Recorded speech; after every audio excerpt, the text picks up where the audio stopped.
Enemies can make it look like anyone is saying anything at any point in time. What's taking place right under our nose? What 5G actually does, He directed the cover-up. it absorbs oxygen. Everybody else was paid off. Misinformation is everywhere, and it has a real impact. A BBC team tracking coronavirus misinformation has found links to assaults, arsons, and deaths. Online rumors have led to mob attacks on health workers and the death of 700 people who drank toxic methanol.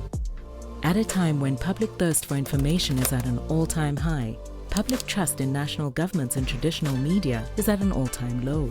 Social media, fringe journalism, and informal news sources have filled the void, sowing fear, stigmatization, discrimination, and confusion.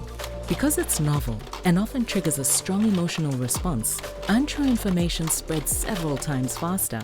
An MIT experiment using Twitter found that falsehoods were 70% more likely to be retweeted than the truth. So what are we talking about here? Fake news, right?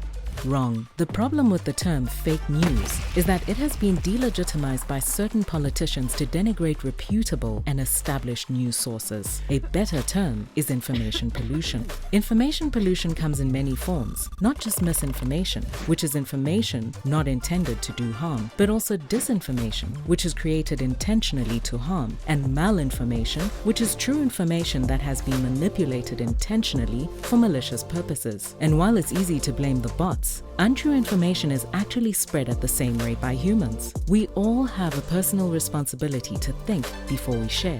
And if someone spreads something online you think is false, don't attack them for it. Kindly suggest they verify their claim with an independent fact checker like Snopes.com, PolitiFact, factcheck.org, or even the UN's own new fact-checking service, Verified. Governments must lead the fight against coronavirus misinformation and disinformation, demonstrating how to use technology with integrity. They can negotiate with big tech companies, promote national digital literacy campaigns, sponsor fact-checking efforts, and help journalists do their jobs. This investment will pay off many times over in the form of inclusive and informed societies and engaged citizens.